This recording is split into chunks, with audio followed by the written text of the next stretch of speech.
तो ये आपका हॉलो कोन है एक, ठीक है। और कुछ नहीं है इसके अंदर, तो इसमें कभी ऐसे नहीं मानेंगे कि वाई थिकनेस की और डी वाई थिकनेस मानेंगे, ऐसे नहीं मानेंगे, ठीक है ना। इसमें एलिमेंट हमेशा ऐसे लेंगे आप, जेड डिस्टेंस पर डी जेड थिकनेस का ले लिया, जैसे यहाँ पर ये किया है, ठीक है ना।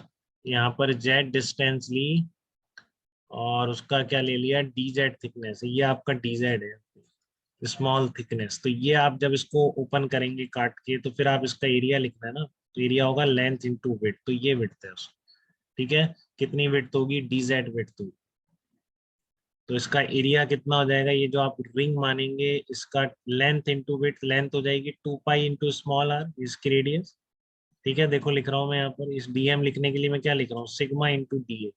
तो ये डीए है आपका, जो ये आपने रिंग मानी है एक हॉलो कोन की सरफेस के ऊपर, ठीक है। 2 पाई आर इंटू डी जेड मानी है, ठीक है ना। तो जब मैंने इंटीग्रेशन के लेक्चर्स में ये डिराइव भी कर रखा होगा कि हॉलो कोन का सरफेस एरिया कितना, हॉलो कोन का मतलब कोन का सरफेस एरिया कितना होता है, तो मैंने ऐसे रिंग मान के डिराइव करते हैं, ठीक है, वो भी आप देख सकते हो, ठीक है। तो ये आपकी रिंग का एरिया कितना हो गया, 2 pi into small R into D Z हो गया। आर की वैल्यू क्या आएगी, देखो ये जेड है, ये जेड कॉस थीटा है, तो ये जेड साइन थीटा हो गया, ठीक है। Sigma into 2 pi z sine theta into D z, ठीक है। अब आप वैल्यूज पुट कर दो इसमें, ठीक है ना। साइन थीटा की वैल्यूज पुट कर दो,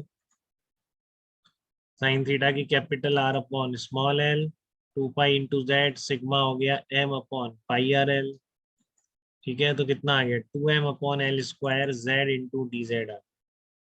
बोलिए बेटा, इस डीएम में कोई दिक्कत तो नहीं है, कोन के ऊपर जो रिंग मानी है उसका डीएम हमेशा लिख सकते हैं, ठीक है। अब ऐसा क्वेश्चन दे दिया कि सिग्मा इस जेड के साथ वेरी कर रहा है, तो कोई तरीका नहीं है सिवाय कि आप पूरा इंटीग्रेशन आता हो, ठीक है ना।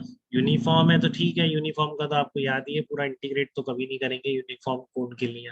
आपको याद ही है कि यहाँ से कितनी h/3 हाइट पर हो जाए, सॉलिड का कितनी हाइट पर है, h/4 हाइट पर, को लिख लेंगे इन सारे सेंटर ऑफ मासेस को रिमेंबर वाली कॉपी में फिजिक्स, ठीक है।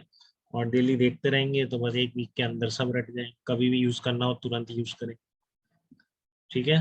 तो स्मॉल आर की वैल्यू कितनी आ गई, जेड साइन थीटा आ गई, साइन थीटा आपका आ गया capital R upon small L, तो ये कैपिटल आर हट गया यहाँ से, ठीक है। 2m/L² जेड डी जेड आ गया। तो y कितना आ गया आपका, y आ गया आपका जेड कॉस थीटा, ठीक है। क्योंकि सब कुछ जेड में लिखना है ना, ऐसा थोड़ी नहीं कि इस आर को भी देखो मैं एंड में कन्वर्ट करके जेड तक ले गया, जेड की वैल्यू फिर अपन वेरी करा दें 0 से एल तक, सिम एक ही वेरिएबल में जाना चाहिए, ठीक है। तो ये जो आपकी इसका वाई कोऑर्डिनेट है, इस रिंग का सेंटर ऑफ मास कहाँ होता है, देखो डीएम आपने लिख दिया, वाई में कोई दिक्कत ही नहीं, रिंग का सेंटर ऑफ मास भी उसका सेंटर, ठीक है। अब वाई को जेड की टर्म में कैसे लिखोगे, Z cos theta, theta constant है, सारे एलिमेंट आगे आगे बढ़ेंगे तो थीटा थोड़ी नहीं चेंज होगा, ठीक है। तो जेड h/L आ गया, तो डीएम रख दो यहाँ पर, यहाँ से डीएम पुट कर दिया, ये आपका Y coordinate Z h/L put कर दिया, 0 से एल तक इंटीग्रेट कर दिया, तो यहाँ से डिस्टेंस 2h/3 आई है, तो बेस से कितना आ जाएगा, h/3, ठीक है ना। ये इंपॉर्टेंट चीज थी जो मैंने यहाँ बताया भी, कि रिंग जो मानी है आपने, इसकी लेंथ है 2 पाई आर और इसकी जो थिकनेस है that is the D Z. Clear है एकदम,